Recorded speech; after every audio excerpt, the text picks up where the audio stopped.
Second day, ako nga nagpakananay.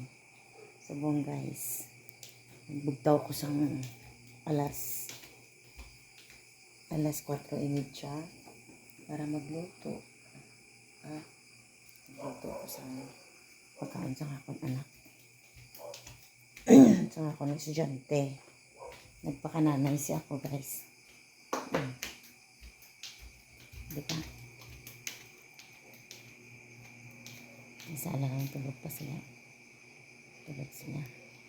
Ay, di may tao tulog man. Ay, tutulog. Tulog pa guys. Ang isa ka. Ang isa wala ang tulog. Tulog sa kwarto. Papay na. Ito guys.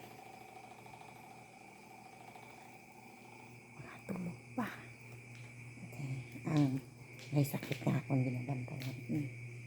Tulog. Kung isa naman adapted tulog. Makatulog sila. Diri ko nang tulog sila. Nagbantay ko sa may sakit na.